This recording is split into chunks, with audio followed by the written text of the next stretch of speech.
오늘 함께 읽으실 말씀은 창세기 26장 23절부터 36절까지의 말씀입니다. 이삭이 거기서부터 브엘세바로 올라갔더니 그 밤에 야훼께서 그에게 나타나 이르시되 나는 내 아버지 아브라함의 하나님이니 두려워하지 말라. 내 종 아브라함을 위하여 내가 너와 함께 있어 내게 복을 주어 내 자손이 번성하게 하리라 하신지라. 이삭이 그곳에 제단을 쌓았고 야훼 이름을 부르며 거기 장막을 쳤더니 이삭의 종들이 거기서도 운물을 팠더라. 아비멜렉이 그 친구 아우삭과 군대 장갑 비골과 더불어 그랄에서부터 이삭에게로 온지라. 이삭이 그들에게 이르되 너희가 나를 미워하여 나에게 너희를 떠나게 하였거늘 어찌하여 내게 왔느냐. 그들이 이르되 야훼께서 너와 함께 계심을 우리가 분명히 보았으므로 우리의 사이 곧 우리와 너 사이에 맹세하여 너와 계약을 맺으라 말하였노라. 너는 우리를 해하지 말라. 이는 우리가 너를 범하지 아니하고 선한 일만 내게 행하여 내가 평안히 가게 하였음이니라. 이제 너는 야훼께 복을 받은 자니라. 이삭이 그들을 위하여 잔치를 베푸매 그들이 먹고 마시고 아침에 일찍이 일어나 서로 맹세한 후에 이삭이 그들을 보내매 그들이 평안히 갔더라. 그날에 이삭의 종들이 자기들이 판 우물에 대하여 이삭에게 와서 알리어 이르되 우리가 물을 얻었나이다 하매 그가 그 이름을 세발한지라. 그러므로 그 성읍 이름이 오늘까지 브엘세바더라. 에서가 40세에 헷족속 보에리의 딸 유디가 헷족속 엘레노의 딸 바스맛을 아내로 맞이하였더니 그들이 이삭과 리브가의 마음에 근심이 되었더라. 아멘. 샬롬. 오늘도 말씀을 통해 하나님께 더 가까이 나아가는 하루 되시길 축복합니다. 저는 오늘 본문 말씀을 통해 너는 야훼께 복을 받은 자니라 라는 제목으로 말씀을 묵상해 보기 원합니다. 오늘 본문은 이삭이 브엘세바로 올라갔고 그 밤에 야훼께서 그에게 나타나셔서 아브람과 맺은 언약의 축복을 이삭에게도 동일하게 허락하시는 장면으로부터 시작됩니다. 야훼 하나님은 이삭에게 내 종 아브라함을 위하여 내가 너와 함께 있어 내게 복을 주어 내 자손이 번성하게 하시리라고 언약의 말씀을 주셨습니다. 야훼 하나님으로부터 축복의 말씀을 받은 이삭은 그곳에 제단을 쌓고 하나님께 예배를 드렸습니다. 그리고 그곳에 장막을 쳤고 이삭의 종들은 그곳에서 우물을 팠습니다. 그런데 이삭은 이곳 브엘세바에 정착하기 전에 그는 많은 고난과 핍박을 받았습니다. 이삭이 양과 소가 떼를 이루고 종이 심이 많아졌을 때 블레셋 사람들이 그를 시기하여 그의 아버지 아브라함 때에 그의 아버지의 종들이 팠던 모든 우물을 메어 버렸습니다. 그리고 아비멜렉이 이삭에게 내가 우리보다 크게 강성하기 때문에 이곳을 떠나라고 했습니다.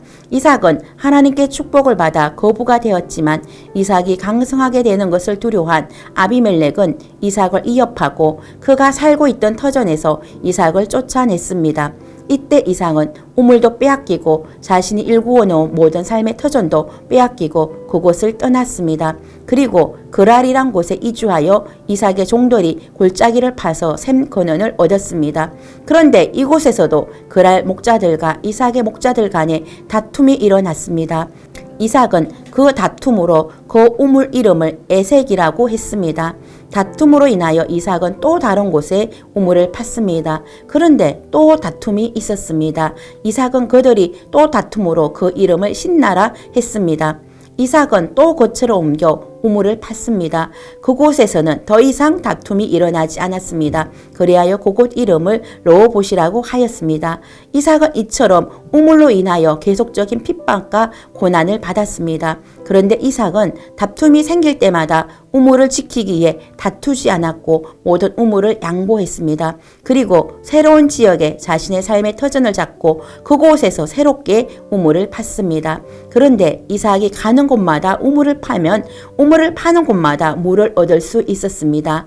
이삭은 어떻게 자신이 수고하여 판 우물로 인하여 다툼이 생길 때마다 싸우지 않고 우물을 양보할 수 있었을까요?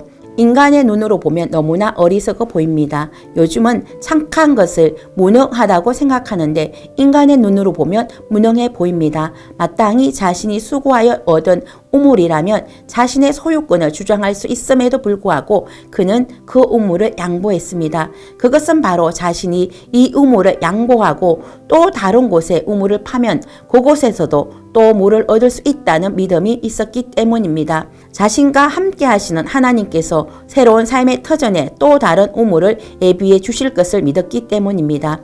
이삭은 아버지 아브라함이 자신을 번제로 드리려고 할 때 아버지에게 반항하지 않았고 아버지의 믿음의 결단에 자신도 순종했습니다. 그때 하나님께서 자신을 죽이지 않으시고 야훼 일에 예비하시는 하나님을 경험했습니다. 수풀에 걸려있는 순양을 준비하시고 자신을 대신하여 하나님께 번제로 드릴 예물을 준비하신 하나님을 경험했습니다.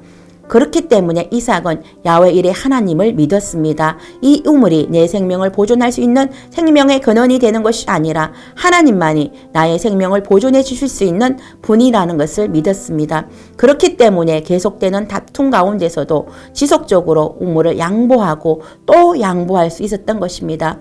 이런 이삭의 삶을 보고 아비멜렉이 그의 친구 아우삭과 군대 장관 빌고가 더불어 그랄에서 이삭에게 와서 너와 우리 사이에 계약을 맺자고 제안을 했습니다. 과거에는 이삭을 미워하고 시기하고 핍박했던 자가 이제는 이삭에게 계약을 맺자고 제안을 했습니다. 그 이유가 무엇입니까? 야훼께서 이삭과 함께 하시는 것을 보았기 때문입니다. 이삭이 야훼께 복을 받은 자라는 것을 분명히 보았기 때문입니다. 이삭은 자신의 삶에 끊임없이 고통을 안겨준 사람들에 의해 잔치를 베풀었고 그들과 계약을 체결하였습니다. 야훼께 복을 받은 자의 삶의 태도입니다. 자신을 미워하고 핍박하고 고통을 안겨준 사람이지만 그를 은수로 대하지 않고 친구로 대하였습니다. 그와 계약을 맺었고 평안히 그들을 보내주었습니다. 이것이 바로 야훼께 복을 받은 자의 삶의 모습입니다. 저와 여러분도 이삭처럼 야훼께 복을 받은 자의 삶을 살 수 있기를 축복합니다. 나의 생명의 근원이 우물에 있는 것이 아니라 우물을 팔 때마다 물을 허락하여 주시는 야훼 하나님께 있음을 믿으시기 바랍니다. 여러분과 함께 하시는 하나님께서 여러분의 삶 가운데 야훼 일에 여러분의 삶을 준비하시고 예비해 주시는 것을 믿으시기 바랍니다. 이 믿음으로 살아갈 때 과거 여러분의 삶에 고통을 안겨준 사람이 오히려 너는 야훼께 복을 받은 자라고 칭하는 날이 올 것입니다. 브엘세바에서 이삭의 종들이 또 우물을 팠습니다. 이들은 또 물을 얻을 수 있었습니다. 그곳 이름을 세바라 하였습니다. 여러분의 인생 가운데도 이삭이 우물을 팔 때마다 물을 얻었던 것처럼 여러분이 무슨 일을 시작하든지 하는 일마다 잘 되는 역사가 일어날 수 있기를 축복합니다. 야훼께 복을 받은 자의 삶을 살 수 있기를 축복합니다. 여러분이 하는 일마다 형통하게 되는 축복이 있기를 바랍니다. 기도하겠습니다. 사랑과 은혜가 풍성하신 하나님, 이삭이 자신과 함께 하시는 하나님 야훼 이르의 하나님을 믿었기 때문에 자신에게 고통을 가하는 사람들을 적으로 대하지 않고 친구로 대하고 계약을 체결하고 평안히 보내는 것을 보았습니다. 하나님께 복을 받은 자가 어떻게 살아야 하는 것을 배웠습니다. 우리의 삶도 야훼께 복을 받은 자의 삶을 살게 하여 주시옵소서. 우물에 우리의 목숨을 매는 삶이 아니라 야훼 하나님을 예배하고 주님께 제단을 쌓는 삶을 살 때 우물을 팔 때마다 물을 허락하여 주신 하나님의 은혜를 경험하는 삶을 살게 하여 주시옵소서. 예수님의 이름으로 기도드립니다. 아멘.